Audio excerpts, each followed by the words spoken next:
Today at the National Press Club, Minister for Employment and Workplace Relations, Tony Burke. A key aspect of the federal government's election pitch was to get wages moving up. Now it's launched its plan to make it happen.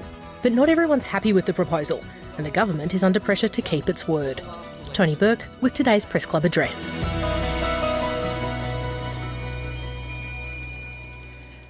Good afternoon, ladies and gentlemen, and welcome to the National Press Club in Canberra and today's Westpac address. My name's Laura Tingle, I'm the club's president. A big year in federal politics is heading towards its final 2 weeks of parliamentary sittings, brackets we hope, with a big agenda of legislative reform to consider from the new government. The most contentious changes involve the government's proposed reforms to industrial relations. Our guest speaker today has carriage of that legislation. Tony Burke, of course, is also Leader of the House, one of the many hats he has worn over the years in Parliament. That is reflected in the fact that this will be the 6th time he has addressed the club over a period of 13 years, in which he has spoken to us variously as Minister for Agriculture, the Environment and Water, and as opposition spokesman on immigration and the election campaign. Please join me in welcoming him to speak to us today.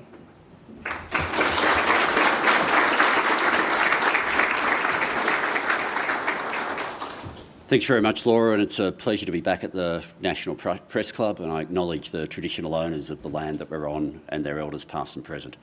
I also want to acknowledge my parliamentary colleagues, both Alicia Payne and Tony Sheldon, and thank them for coming along today, as well as the Secretary of my department, Natalie James, and of course the Sex Discrimination Commissioner, Kate Jenkins, who's here.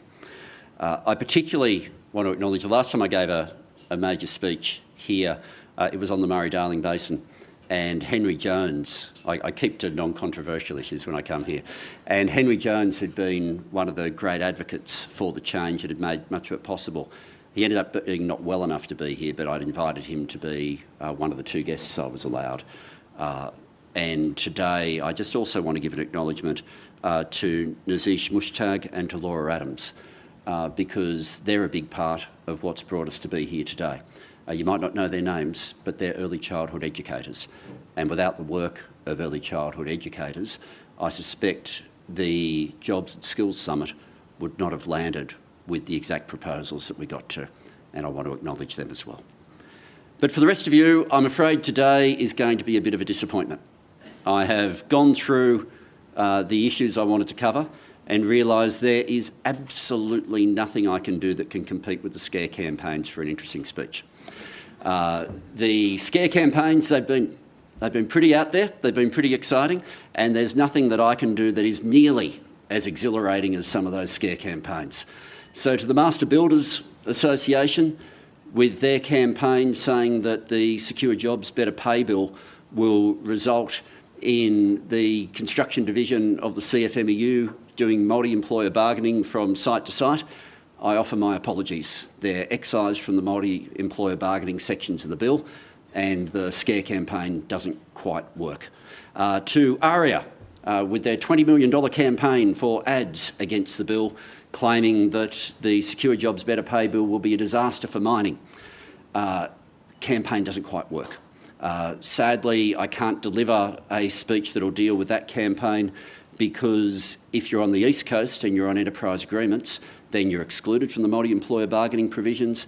And if you're on the West Coast, the concept of getting a majority support determination up from the workforce is something that has never come close. And so therefore I can't deliver on that one either.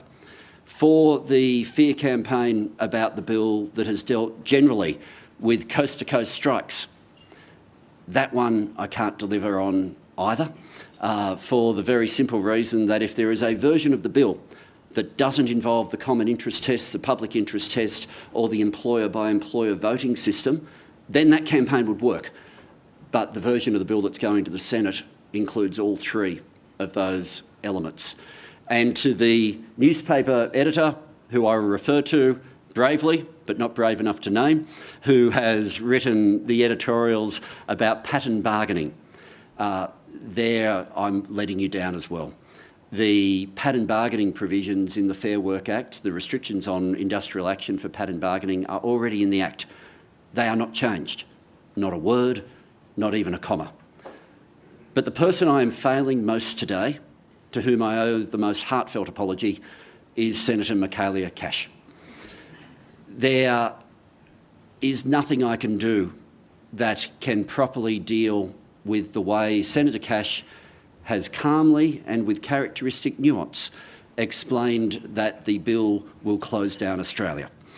I knew from previous media conferences that Senator Cash had a view that a Labor government would end the weekend. Apparently Monday to Friday are now up for grabs as well. But for all those looking for a yarn, while I can't deliver anything nearly as spectacular as some of the silliness of some of the fear campaigns, what I can do is pretty straightforward. I can explain what the problem is that the government wants to fix and why this bill fixes those problems and addresses those problems. The problems that we're trying to deal with in a bill called Secure Jobs, Better Pay, the problems are pretty obvious. We're trying to deal with insecure work. We're trying to deal with gender inequality, and we're trying to deal with flatlining wages. And I want to deal with each of those problems in turn. First of all, on insecure work, there is an argument that's often put out there that says we don't in Australia in fact have a problem with insecure work. And the argument runs with a statistic that says over the last 25 years, the rate of casualisation basically hasn't changed. It's hovered between 20 and 25% of the workforce over those 25 years. The statistic's true, but it doesn't make the case. It leaves out a few critical factors on insecure work. It leaves out the way there has been a change in who are the casuals today, in the way there has been an effective casualisation of the permanent workforce, and the way in which there has been an evading of the employment relationship with new forms of employment. It also fails to deal how job security has been directly attacked when there's a lack of employment flexibility. But let me look at those ones in turn. First of all, in terms of who are the casuals. You know, when I first entered the workforce and went from my role as a paperboy to my role as a casual at what's now called Myer, what was then called Grace Brothers, the system was pretty simple. On a Thursday night and the Saturday, the casuals would work. And the rest of the shifts were very much taken up by a mix of full and part-timers on the Monday to Friday shifts, with maybe one or two of them doing a Thursday night or a Saturday. You look today, across every hour of the day, you find a casualised workforce across retail, for example, but across many parts of the workforce, and industries that used to be viewed as the cornerstone of secure work, like finance, for example, or teaching, have now found themselves a home of insecure work. The second area is the casualisation of permanent work, and it's happened in two ways. It's happened with respect to part-time work, and it's happened with consecutive contracts. With part-time work, it used to be the case, and I'll stay with retail for a second, in the old Retail Award for New South Wales. If you're a part-timer, it meant every week you were guaranteed 12 hours. You might get a few hours more than that, or you might have a contract that took you to more than that. But the fact that you were a permanent employee meant 12 hours would be yours every week. Under the Modern Retail Award, it's now the case that for those same retail workers, if you're a part-timer, you're guaranteed each week is no more than the minimum shift of 3 hours. So you will now find people working 35 hours a week as part-timers, where in fact only 3 of those hours are guaranteed, and the rest, for all intents and purposes, are like having a casual job, but they turn up in the statistics as permanent employees.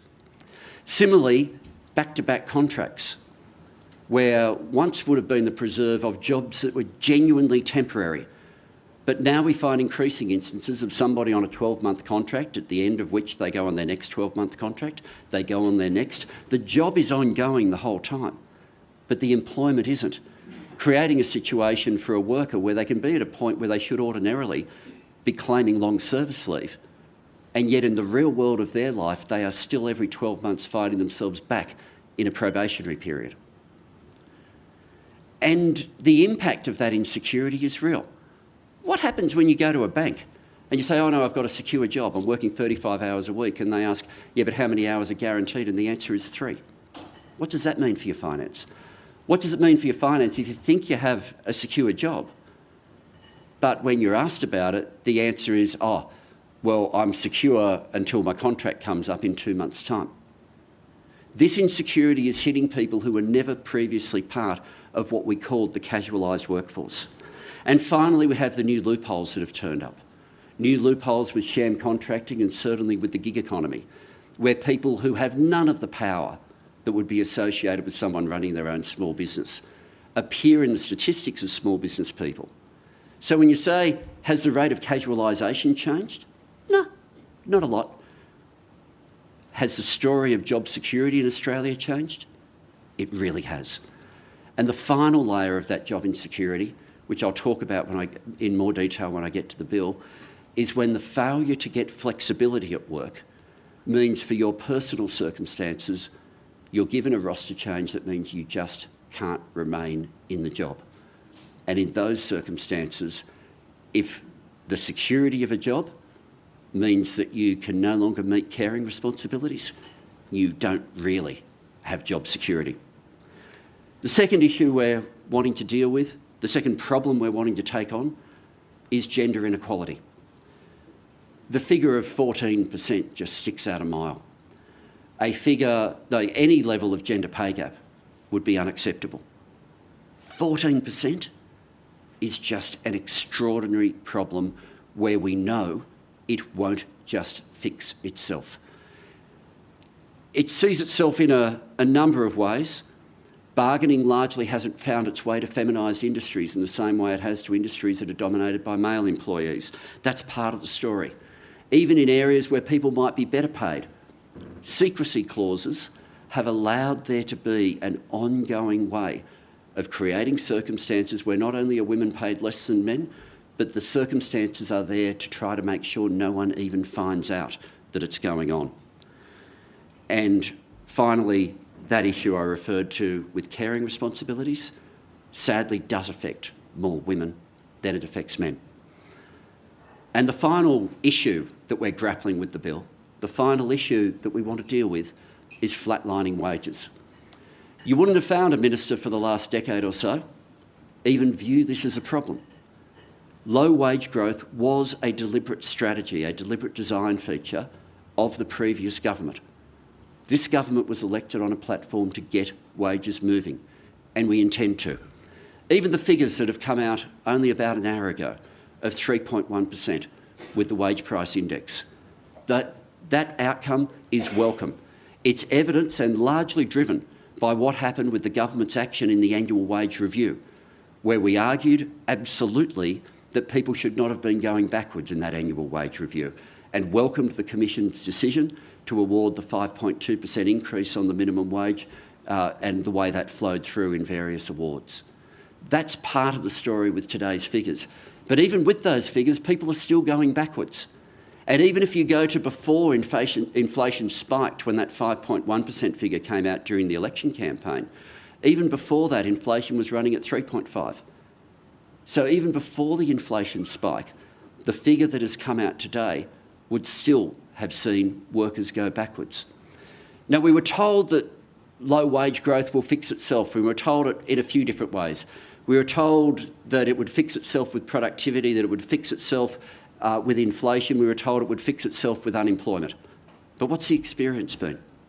With respect to productivity, the argument's still put out there. You get productivity moving, you'll get movement straight away in wages. Of all the different statistics that came out on budget night, the one that stayed with me the most was when the Treasurer, Jim Chalmers, announced that over the last decade, real wages had fallen. Over 10 years, people had still gone backwards. And even with today's welcome figure of 3.1, that is still true, that over the last 10 years, real wages have gone backwards. What's happened to productivity over the last 10 years? It's gone up 10%.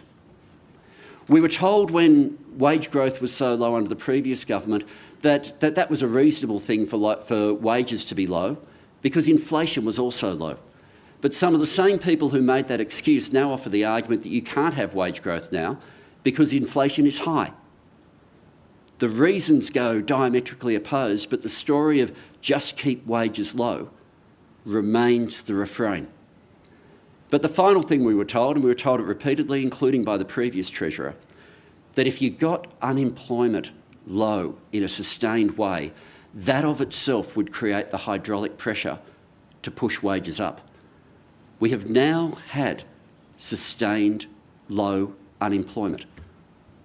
Any macroeconomist will tell you that the hydraulic pressure's there, but wages aren't moving up in the way that they should. Why? Because as that hydraulic pressure comes through, there are leaks in the pipes. Leaks that, as they have occurred, for 10 years we had a government that didn't want to fix it because it didn't want wages to go up. But if you want to get wages moving, you need to start plugging those leaks in the pipes. You need to start closing those loopholes. The concept of how you can get wages moving beyond the formal systems of the Commission, and we've already started to use, as you know, the systems of the Commission with the annual wage review and the aged care review, and we've done that with success. But that alone doesn't get you far enough. We know the great outcome from the industrial relations reforms that came under Paul Keating and Laurie Brereton, where with enterprise bargaining and introducing bargaining laws, they found a way to be able to deliver wage outcomes for workers, which also delivered flexibility and productivity benefits for employers. And out of that period, we had huge productivity growth and we had decent wage growth return.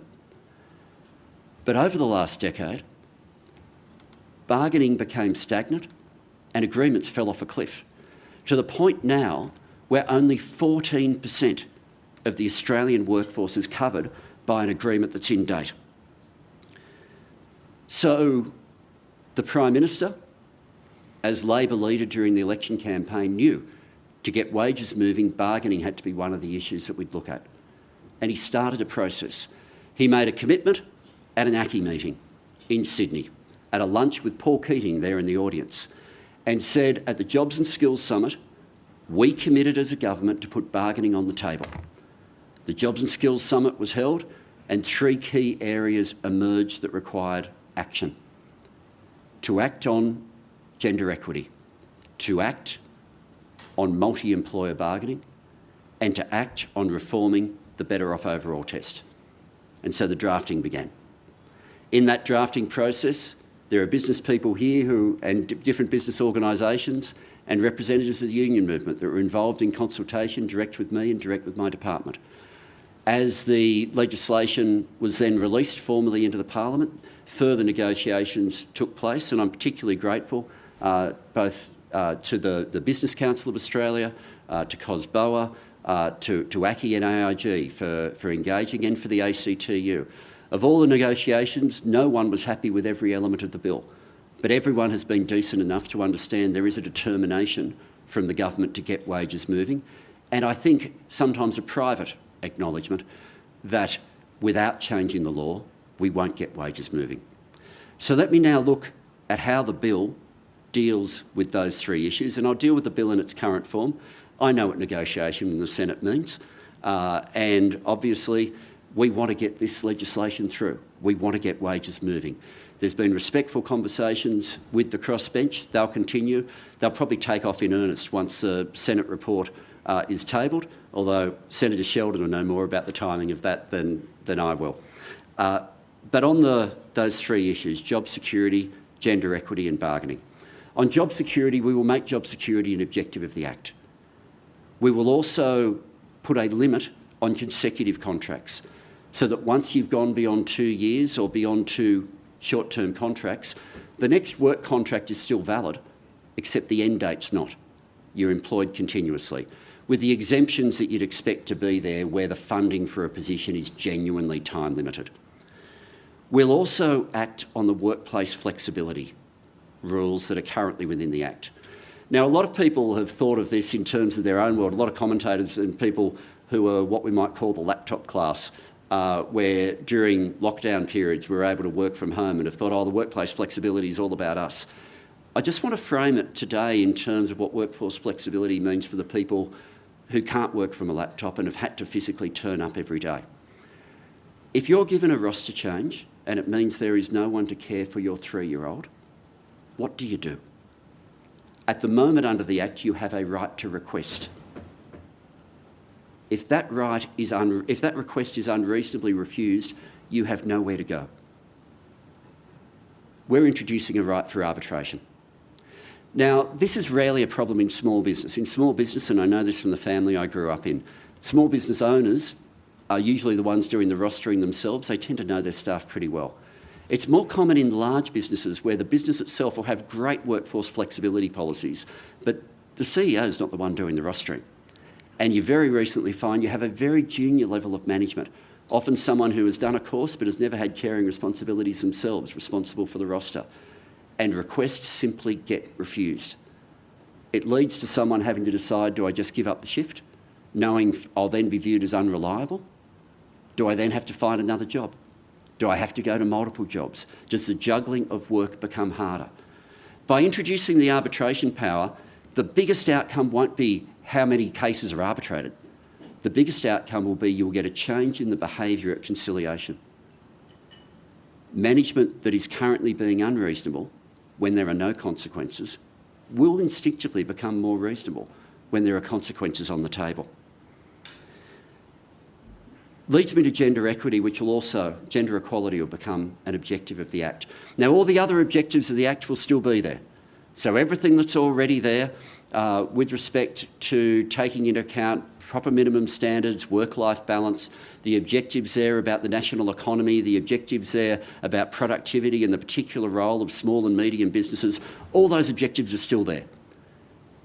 But gender equality and job security will be there too, as issues the Commission has to take into account. Similarly, we will get rid of the requirement for there to be a male comparator. This has to happen. It is absurd that early child educators, when they did a pay equity case, had to compare their work to face the impossible hurdle of comparing how similar their work was to the work of engineers. No wonder they failed. No wonder the case failed.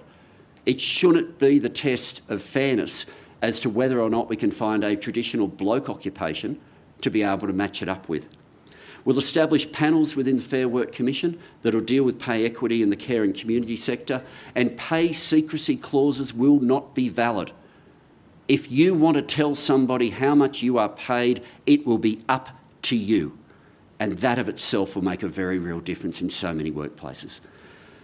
But the third area the bill deals with, and this is where most of the controversy has been, is with respect to bargaining. Let's be clear here. There is no way of undoing the deliberate design feature of low wage growth without opening up the bargaining system. The Better Off Overall test needs to be made simpler and fair. The Better Off Overall test, the way that we're doing this is effectively allowing a situation where the agreement can be registered, and if it turns out that there was somebody who in fact would not have been better off, then instead of blowing up the whole agreement, even though more than 90% of the workforce might have voted for it, instead of blowing up the whole agreement, there's a capacity for it to be amended to cover off on the people who otherwise would have been worse off. That way, making sure that we can get, that of itself, I might say, will bring a whole lot of businesses back to the table on bargaining. We also, though, are opening up multi-employer bargaining. Now, I need to say here, multi-employer bargaining is not new to the Act. It's been there for as long as the Act's been there. And when people have said, oh, this multi-employer bargaining system, it's too complex. What's too complex is the current system, which is impenetrable. The current system, which is so complex, people have given up on using entire sections of it. The low-paid stream hasn't even been attempted to be used since 2014 for the very simple reason that it became impossible for people to be able to access it. So we're not reinventing the wheel. We're taking the three streams that are already there, but we're opening them up and making it possible for them to be used. There'll be a stream called the cooperative stream. Now, I'd never seen an enterprise agreement until I saw the Kmart one, was the first one I looked at. And I remember looking at it and thinking back to my dad's business and thinking how much simpler it was than the award to have something that was tailor-made. But of course, for small businesses, they'll never have an HR department. They'll never have the capacity to jump through all the hoops on a single enterprise agreement. Unless there's an easy way for them to access multi-employer agreements, they just lose out on those productivity benefits. The cooperative stream provides a capacity for agreements to be made available that small businesses can choose to opt into, where the employer agrees and the workforce agrees. On the supported stream, we're making sure, particularly for feminised industries, industries that have never been part of a headline with the word militant attached to it, that they shouldn't be punished for that, and we need to have a pathway for bargaining to work for them as well. It's something that the care economy is often pointed to, whether it be aged care, whether it be early childhood education, or whatever sections that might be. But that's important for them. But the single interest stream is essential as well. And I need to defend the single interest stream, because some people have suggested, oh, why can't you just take that one out? Why can't we just look after the low paid? As though somehow people on middle incomes are rich. As though somehow people on middle incomes aren't also facing the pressure of inflation and interest rates. Of course they are. And of course a decade of depressing wages and keeping wages deliberately low has hit people on middle incomes as well. They should not be denied the opportunity to be able to get wages moving. And we need to be able to do this in a way that is simple without absurd levels of red tape. I've had some suggestions put to me on the common interest and public interest test of, can't we just add a whole lot of extra conditions, a whole lot of extra words to really flesh out exactly who it's aimed at? If we go down that path, we'll end up where we started, with so much red tape that the stream becomes impenetrable. People ask, well, who is the single interest stream for? It's there for employers that want to bargain together and workplaces where the workers want to be able to bargain together. That's what it's there for. And then for the Commission to be able to look and say, is there enough of a common interest here? Is this one in the public interest? And where they think there's some ambiguity in the Act, they do what the Commission always does. They go back to the objects of the Act, which has the principles that I referred to about the impact on the economy, that has the impact on productivity, that already has all the extra concepts that people are saying, why don't you include it? The Commission will already have regard to those issues. And that's the best way forward.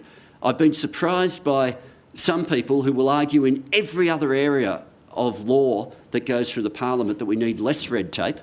The moment we've got something about getting wages moving, are giving me a long list of how many additional items of red tape we could possibly add.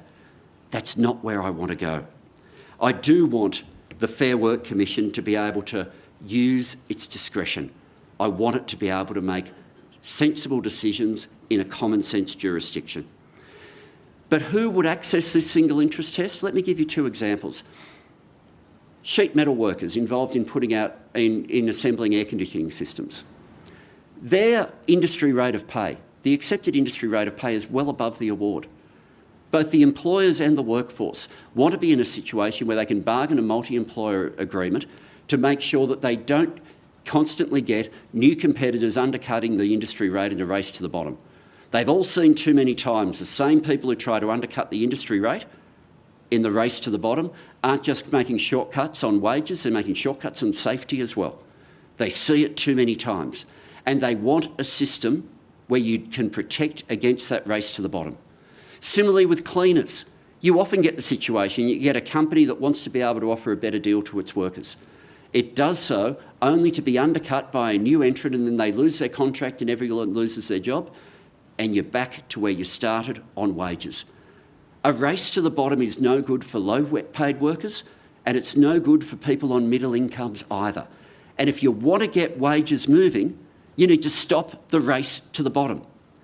If you take the single interest stream completely out of the equation, then it's a licence for the race to the bottom. And remember this, many times during this debate we've spoken about the Victorian early childhood educators who effectively have been the key example of multi-employer bargaining working. They had to go through a really cumbersome process and ultimately a lot of red tape pretending they were negotiating individually. Those workplaces now are 16% above the award. They won't be able to get back in to the supported stream. The single interest stream will be their only way to be able to make sure they can continue bargaining from their current base. So when people say, oh, we should just have the we shouldn't have the single interest stream, just have the low paid, the supported stream, because they're the only workers we want to help, not only does it fail to take into account what's happening around the kitchen tables of middle income earners in Australia, it also fails to acknowledge what happens after the first bargain, where people get themselves above the award. We don't want to have a situation where we then say, well, you're on a wage freeze now until you fall back down to the minimum. That's why the single interest stream needs to be there. That's why the government's put it there. With all of this, we're making sure the Fair Work Commission has more powers to arbitrate. There are powers that I wish we had already, and I do want to say something about the Svitzer dispute. We have to work right now under the current law. I have said publicly that I wish Svitzer would have had the patience to wait for the new legislation, which would simply be able to allow arbitration where a dispute has become intractable. I think Australians understand that we are a country where we have relatively low rates of industrial action compared to the rest of the world. But what Svitzer are now doing is basically playing a game of blackmail with the Australian economy.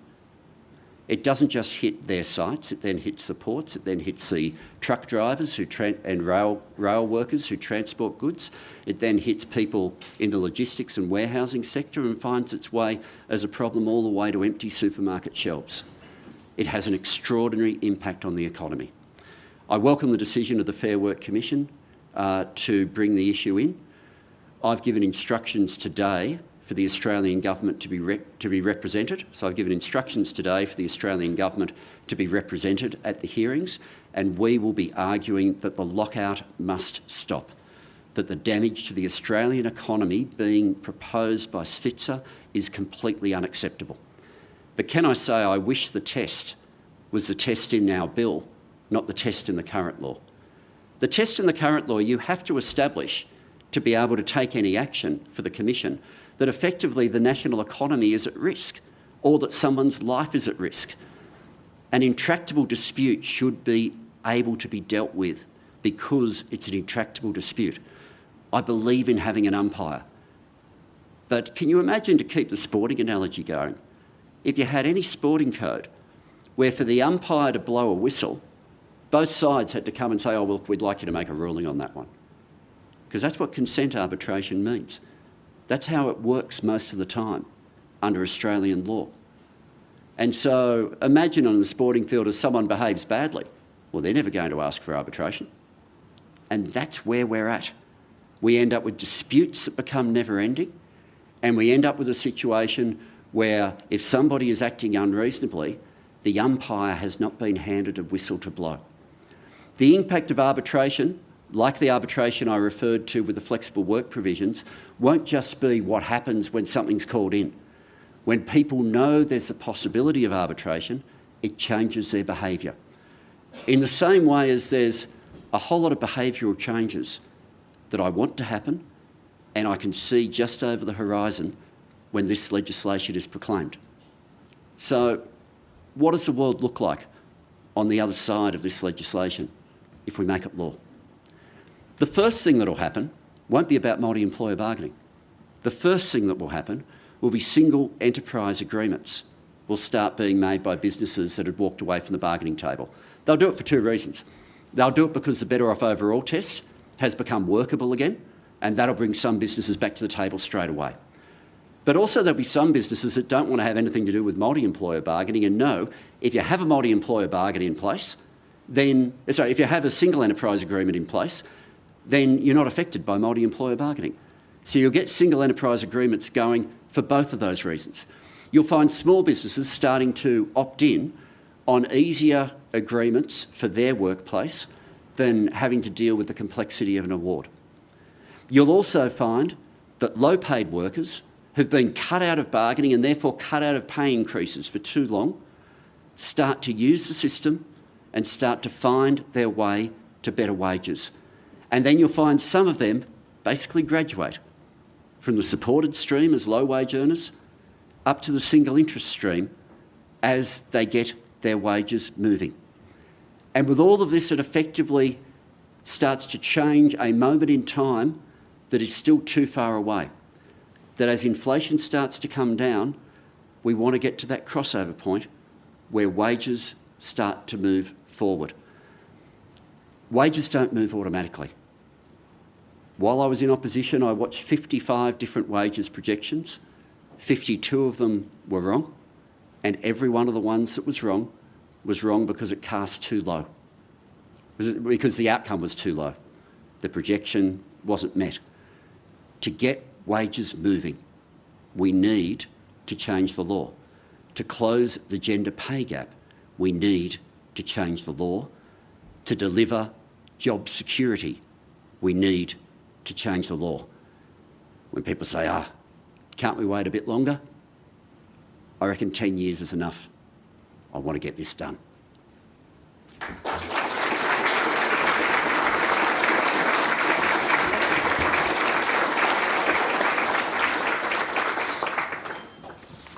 Well, thanks, Minister.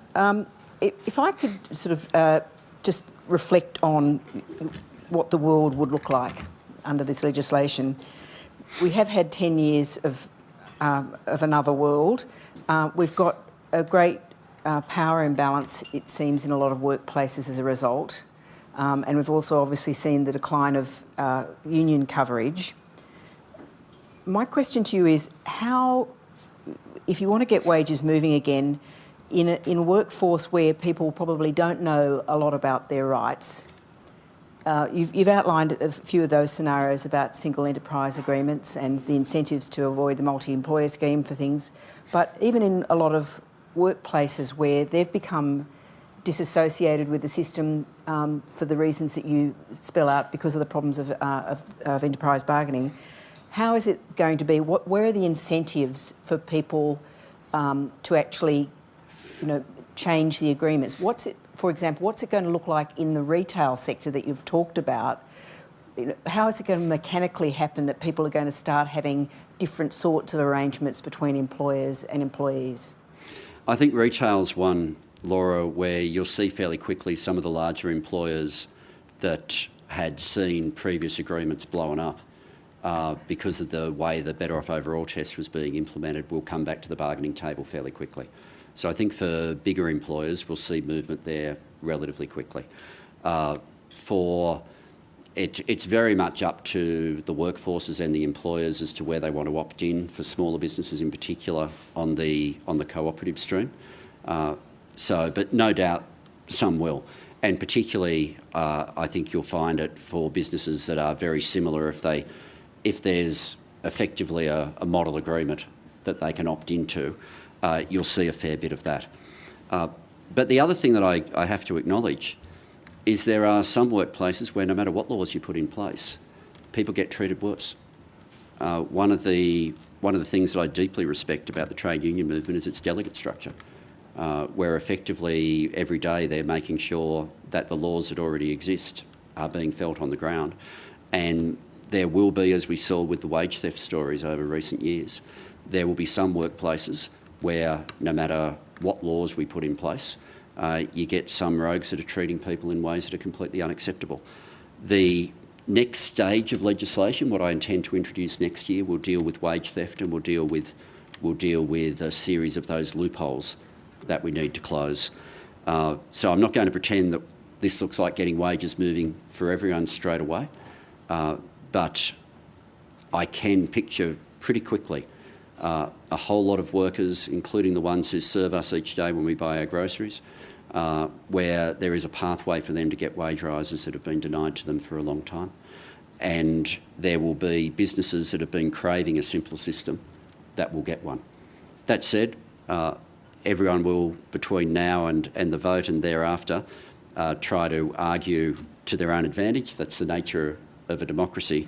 But the bill in its current form it gets wages moving, and it provides the strongest outcomes for the people with the least bargaining power. Tom Connell. Tom Connell from Sky News. Thanks, Minister. You spoke with some passion about increased wages for early childhood educators. I think a lot of parents, myself, would say they deserve it. We know how vital they are for the economy.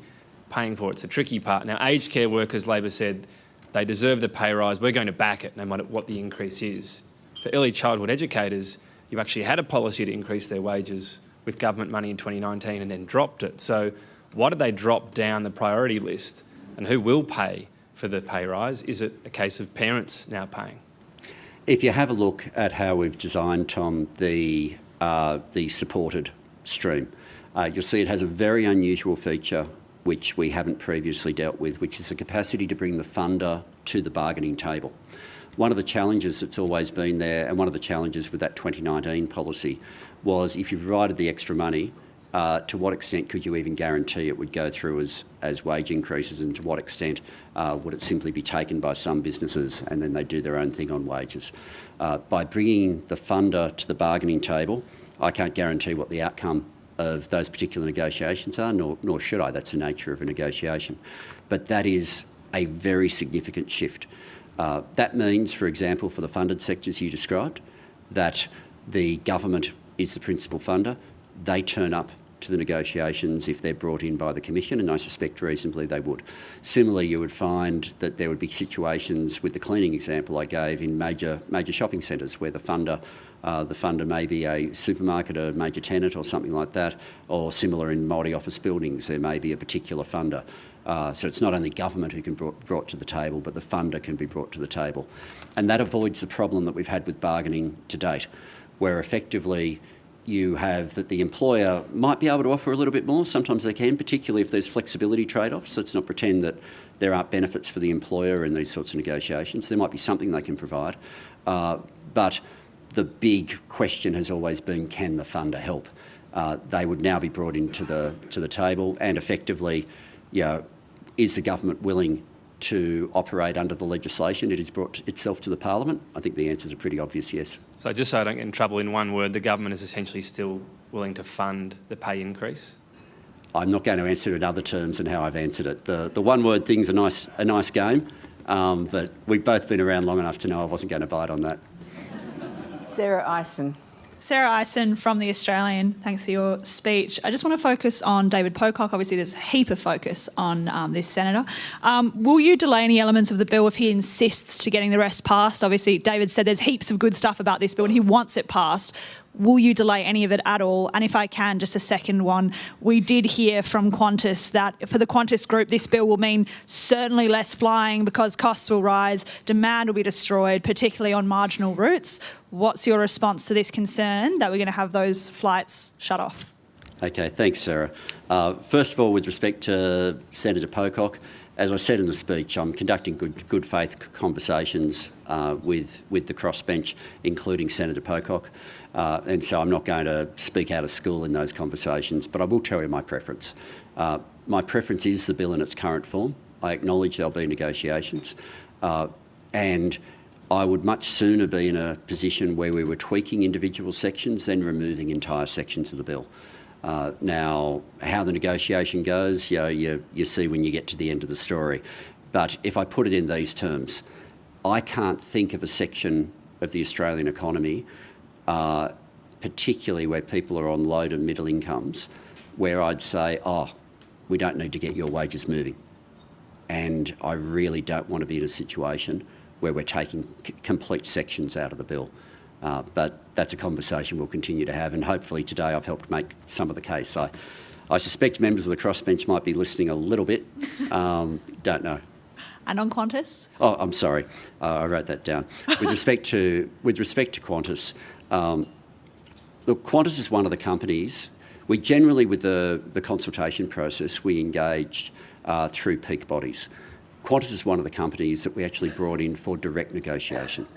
I have to say, the Qantas position was don't change a single law. And that was never an option for the government.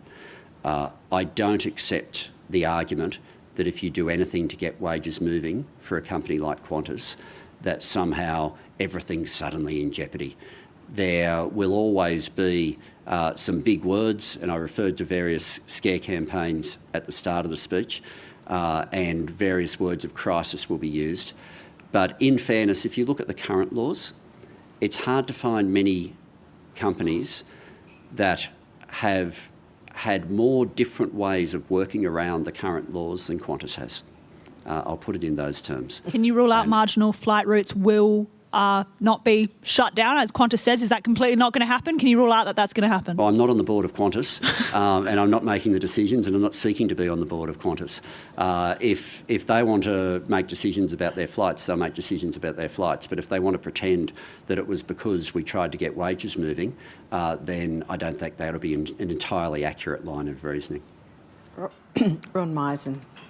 Thank you, Minister. Ronald Meisen from the Australian Financial Review. You just mentioned in your answer then that there'll be various words of crisis used. One of those... Michaelia will win, but yeah. Well, one of the crises that was put forward in recent days was actually from the ACTU Secretary Sergeant McManus, who suggested a profit crisis, and that obviously that workers had been sort of dudded because increased profits weren't flowing through to wages. Do you accept that proposition? But more specifically, if you put mining aside for one moment, the RBA Governor, Deputy Governor Michelle Bullock sort of suggested that they'd been making extraordinary profits on separate to the rest of the economy. Do you think that wages and profits as a share of the economy are dislocated, and is that part of what you're trying to fix? I don't start by blaming business. I start by blaming the previous government. Business will work within the framework that they have, and within that framework, what business will do is they'll try to minimise all their various forms of costs, and one of those will be their wages budget. That'll be one of the things that they'll do. But they were given a system by the previous government where any time a loophole appeared, it was allowed to be there. And the government had many opportunities, the previous government, to be able to get wages moving, to be able to close loopholes, to turn up and use the processes of the Commission to argue for wage rises, and they never did any of them. So business have operated within that framework. And so the quotes that you give are to level the aim at businesses. I level it quite squarely at the previous government. There is a way of changing operation here. And I'm also conscious that for business, if you're in a situation where if you try to do better, you're going to be undercut in a race to the bottom, well, yeah, that becomes a judgment call for the individual business. This bill is aimed to stop the constant race to the bottom. We're providing a framework that allows good businesses to be able to deliver a better deal for their workforce and not compete in a race to the bottom with their competitors on wages. They'll still compete. They'll compete on everything else. They'll compete on quality, they'll compete on systems, they'll compete on brand recognition, they'll compete on a whole lot of other ways. I don't see why a race to the bottom on wages should be part of that competition on an ongoing basis. Thank you. Andrew Probyn. Minister Andrew Probyn from the ABC. You said that you wanted to explain what problems you need to fix. Can I just test that theory? Under current example, if an employer is dealing with a group of workers and they're represented by two unions, if the unions are in dispute but a majority of workers agree to take an EBA, they can have a vote and goes off to the Commission. As I understand it, you are proposing a situation where, for example, university is dealing with the NTEU and the CPSU. One of them, say one of those unions doesn't agree, but that's the smaller union insofar as it's got fewer members. So the majority agrees to accept the offer, but because your legislation requires written agreement from both, there's no vote, it goes to the Commission. Now, what is the problem you're trying to fix if the smaller union has the effective power of veto over the majority workers? Yeah. The thing that and I'm really grateful you've raised it, Andrew. I'm conscious that these areas of multi-employer bargaining have effectively been largely locked up for people to be able to access it. And I am being cautious as we open these up. There's two effective elements of that caution. The first is the one you've described in terms of before things going out to a vote, making sure that the employee organisations that have been part of the negotiation agree to it going to the vote. The other part of it is the exclusion of effectively the areas of the economy covered by the construction division of the CFMEU. They're the two exclusions where I'm just showing a degree of caution. And it's to make sure that we avoid two problems. One, in construction, I just don't feel that part of the industry has the maturity right now to be where I'm willing to risk opening up this in that way. They're not losing any rights in terms of what they currently have, but in terms of the opening up of this, I'm just cautious. The second part of it, though, is I'm also cautious with multi-employer bargaining that we could end up in a situation where you could have some very fast movers of some employers using a consultant, not wanting to use employee organisations.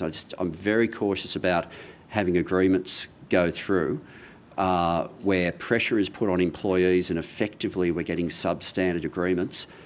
The outcome of that, the whole thing was set up to get wages moving, and substandard agreements go out and we don't get wages moving. I'm very wary of that, and so that's why I'm being more cautious. Well, the corollary of your caution is that you don't trust the NTEU, the CPSU, because you don't trust the CFMMEU. The situation of caution also goes to how there will be some rogue employers as well. Like, you can do your wish list of who I don't trust, but I think the reality here I'm asking you a question here. No, I respect that. You're asking a question, but you're doing it in a pointed way, and I'm just explaining to you that as we're opening up something that affects the workforce in a new way, not in a new way in the intention of the Act, because multi-employer bargaining was always meant to happen, but in a new way in terms of the economy, because multi-employer bargaining had so badly failed under the design of the Fair Work Act, that I'm making sure we don't have the risk of disruption in sections of the economy where I am concerned about the maturity of the relationships there, and also to make sure that we don't end up with substandard agreements going out. Rachel Baxter. Rachel Baxter, 7 Network. Thank you for your speech. You've labelled a lot of these concerns over multi-employer bargaining as scare campaigns. If I could just bring you back to Qantas. So my dad's a Qantas pilot and I've seen firsthand the personal stress that these workers have gone through, particularly during the pandemic with strikes and job losses. What do you say to workers like my dad who are concerned about the bargaining aspect of these reforms and the possibility that we have been hearing from so many industries that this will lead to strikes and job losses? Well, first of all, don't know your dad, but very grateful to the work that anyone in that sector does, particularly the pilots. If there's a high pressure job in Australia, that's certainly one of them. The issue of strikes, I think we just need to remember this. The rules to allow industrial action in a multi-employer bargain are identical to if it were a single employer bargain. Identical. So if I'm negotiating with the National Press Club and I want to have industrial action against the National Press Club, then if I'm wanting to do that and it's a direct negotiation, then if a majority of the workforce vote for it, then protected action's allowed to happen. If the negotiation's happening between here and, I don't know, the Canberra Labor Club or a couple of other clubs that are around and the negotiations happening in a multi-employer basis, if the workforce here doesn't vote for industrial action, it can't happen. If they do, it can. It's the exact same rule. There is absolutely nothing that makes it easier to have industrial action under a multi-employer bargain than it would be if it were a single employer bargain. So what I say to those is say, oh, this is too much. Well, what they're actually calling for is a wind back on the provisions that have been in the Act ever since it was put there, that for the 9-10 years of the previous government, they never sought to touch. I think what they're calling for, though, is not to be stuck in a situation that they don't want to be in. No, well, that's why they would get to vote. That's why they would get to vote, and if they voted no, then the answer would be no. If they voted yes, then the answer would be yes. Paul Cupp. Paul Karp from Guardian Australia. Thanks very much, Minister. The New South Wales Government has asked you to refer the Sydney Trains industrial dispute to the Fair Work Commission. Will you intervene in that dispute, and does it follow from your comments about arbitration of intractable disputes changing the bargaining dynamic that in industries that have strong unions at the moment, like the RTBU and the MUA, it's possible that some workers might get less under your bill because militant unions will have to, moderate their demands to not end up in the commission? Okay. I'll deal with the last point first, Paul, which is I can't be in the world of prejudging how the commission will conduct arbitration. I believe in having an independent umpire, and I think it's really unhealthy for the minister of the day to be going over the top and saying, this is how I expect you to use your independent powers. It's not like a majority of the commission's appointed by me. We're down to the point now where of the 40-something commissioners, there's only 11 who had their work prior representing the employee side of the bargaining table. So how the commission deals with arbitration, I want them to be practical, I want them to be common sense, but I don't want me to be telling them what to do. With respect to the letter from Damien Tudhope, your timing is impeccable. Just before I came here, I wrote my letter back. So the Minister has asked me to use my powers to terminate industrial action. They are powers that have never been used by a minister in the history of the Act. It's always viewed as an absolute last resort, and all ministers, including me, have had a view that the correct way to deal with these issues is for the umpire to make the decision, as is happening with respect to the tugboat operators FTSA today. So that's my preference. I have in the letter also reminded Minister Tudhope that there is a particular power under the Fair Work Act for state ministers to make this exact case before the Fair Work Commission, and I've encouraged him to do so. So you won't, he should? I beg your pardon? So you won't intervene because he should refer it there? Oh, well, also the economic impact about the Svitzer dispute, for example, it's been started by the Commission in terms of calling it in, not by me, and I think that's the appropriate way for it to happen. But we will turn up and argue because it's a case of the impact on the entire national economy, and the Australian government is the organisation best fit to make that case. With respect to New South Wales and the train dispute, the New South Wales government have the best information on the exact impact of that. It's appropriate for the New South Wales government to make that case to the Commission. I'm not going to prejudge it. Katie McLeod. Thanks, Minister, for your speech. The Prime Minister declared before the federal election there was no one on either side of politics in Parliament with closer ties to the business community than him. There's been a lot of criticism of your industrial relations reforms from employer groups and the business lobby, which you deflected some of yesterday by saying, there'll always be businesses coming out saying they prefer not to pay more for higher wages. Have your industrial relations reforms damaged Labor's relationship with the business community, and how will you manage this going forward? And is it still true that there's no one in Parliament with closer ties to the business community than Anthony Albanese? Oh, to the first one, to the last point, yes. To the rest, engagement and consultation doesn't mean universal agreement, nor should it. You talk to most of the business organisations, you'll be hard pressed to find many that won't acknowledge that while there are aspects of this legislation that they don't like, it's also the case that the quality of engagement from the government is higher than they've seen in a very, very long time. A very long time. I've seen the various photos coming from the Prime Minister's trip overseas. The business delegation that is there is a big part of this government wanting to make sure that business does well. But you will always expect a Labor government to have a better interest than a coalition government in getting wages moving. I don't think that's a surprise to anyone. And don't forget, there are parts of this bill that business desperately wants. The changes to the Better Off Overall test are there very much at the long request of business. The previous government's attempt to deal with the Better Off Overall test was to introduce legislation that just suspended it for 2 years, allowing workers to be worse off and allowing wages to go backwards. So the engagement with business, I don't think business expect themselves to be writing the legislation. I do think they expect engagement. I do think they expect to be respected in discussions and for each idea that they come forward to be dealt with seriously and sensibly. The 150 amendments that I moved in the House of Representatives were because of, some of them as a result of the consultations with the ACTU, but the lion's share of them, a direct result of serious consultation and engagement with the business groups, and they know that.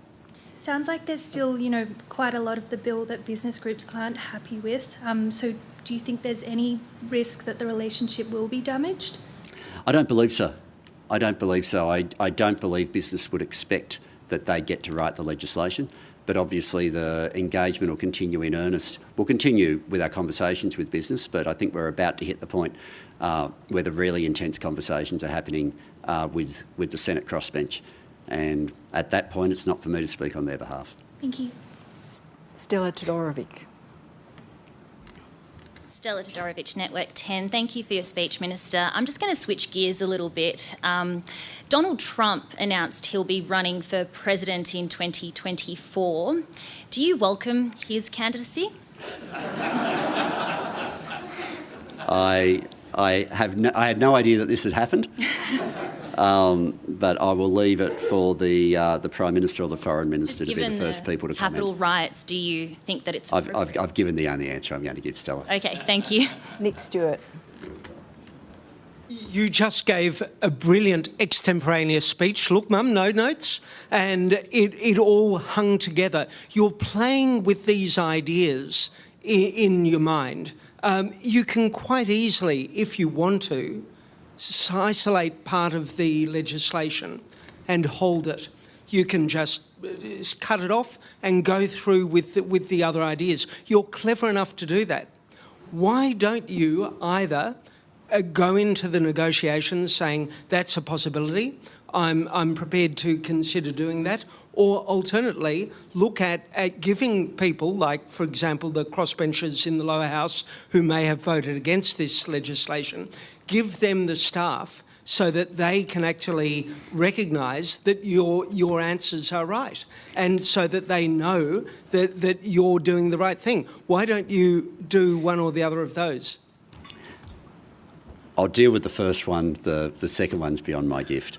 But in terms of the first issue, I want to get wages moving. I really do. And the main area that you could carve off, for example, to do the sort of possibility that you've just described, I'm really reluctant to go there, because the main area would be to take out the single interest stream. What does that mean? It means that even people who are low paid, once they've had their first agreement, they effectively get a wage freeze until they're low paid again, because they've got nowhere else to go. It means for industries like the sheet metal example I gave, where the race to the bottom continues and they have no pathway out of it. It also means the incentive that'll get single enterprise agreements moving is removed, because those companies say, well, we want it fit into the supported stream, our workers aren't low paid, so we don't have to bargain at all. So if we were to end up in that world, we would end up in a world where there are a very large number of Australians where wages remain stagnant. And if I can avoid that, I intend to. But that will only be until we finally get it going again. And surely people will be convinced by your brilliant argument. Everything is until we get it going again. For 10 years, it's been until we get it going again. I want to get it going again. Every wait, every delay does hurt. Ashley Wick. Thanks, Minister. Ashley Wick from 9 News. Can I get your reaction to today's wage data that shows wages are still going backwards in real terms? And secondly, if I may, can you guarantee that your IR reforms will lead to wages at least keeping up with inflation, and when can workers expect to see that filtering through to pay packets? I can guarantee our changes will put upward pressure on wages. How quickly they do that depends on how quickly people engage, depends on us getting the legislation through. The point at which you get the crossover, there's a whole lot of international factors that we're in the hands of there in terms in particular of what's happening with international energy prices, which is one of the main, not the only driver, but a very significant driver on inflation. In terms of the figures that have come out today, it is a better figure than we've had for a long time. And it's a better figure largely driven by the fact that the government did what we said we would do, turned up to the Fair Work Commission and argued for pay rises. That's a big part of what's happening at the moment. So I welcome that wages are starting to move, but they're not going to get into the sort of numbers that Australians need unless we can get bargaining moving, and that's entirely contingent on whether or not we can get this legislation through. Thank you. Ron Myson has a question on a hot-breaking story. Oh, what's just happened? The barrister representing you in the Svitzer hearing has just told the hearing that he hasn't received instructions as to whether he should seek a termination or a suspension or push or argue either way. I wonder if you just clarify what exactly the government's instructions to that barrister are for that hearing and whether the government is supporting a specific suspension or termination which would then push those parties into arbitration as we saw in the Qantas dispute a few years back. I won't go into detail as to what you've said because obviously you have something right now that, in terms of a quote, that I don't have in front of me, so you respect that. But what I will say is this: we are making clear the potential damage to the Australian economy of this dispute. What Svitzer are attempting to do is economic vandalism. Now, some will argue, oh well, the current law gives them no other choice. If they waited 3 weeks, I intend to give them a new law. They have decided to act now in a way that puts a whole lot of the Australian economy at risk, not simply their own workplace. The full impact of that, I wanted to make sure, was made clear to the Commission. I support the Commission bringing this in. I don't want to do anything that interferes with the independence of their decision, but it is completely the proper role of the Australian government to make clear how irresponsible and dangerous this lockout is. So just to clarify... That's all I'm going to give, Ron. Thank you, Mr Minister. If I could ask just one final question. We've got 2 weeks of parliamentary sittings. People have been complaining it's a bit of a rush. How much scope is there to give the Senate an extra week to consider the legislation before Christmas? Obviously, as Leader of the House, I'm terribly wary of ever telling the Senate what to do, and doing so would get not only a reaction from the Senate crossbench, I expect I'd get a reaction from both Katie Gallagher and Penny Wong. I know the issue of additional sitting days within the Senate is something being discussed among the Senate. I don't believe that issue has landed yet. If it does, then at that point we will look at how we schedule the House of Representatives to be able to consider messages from the Senate, because it will have an impact on us. But those issues, whereas with the House of Representatives it's entirely a decision of government. If the Prime Minister says to the Speaker, I need Parliament, we get Parliament. Whereas with the Senate, you need a majority of the Senate to be able to agree. It's a different system. I know that the conversations are happening. I want to be able to do everything we can to give comfort to the senators that they feel they've had time to be able to work through the legislation. But I'm impatient to get it through, because I know that you don't get a pay rise the next day when this leg goes through. There's a lag, and the fact that there's a lag, some people say, oh, that means we may as well wait till next year. No. It makes it even more urgent, because if people are facing the sorts of pressures we know they're facing now, we have to do everything we can to be able to get their wages moving soon. And so if that involves additional sittings, I'm certainly supportive of it, but I'll leave it to the Senate. Please thank Tony Burke.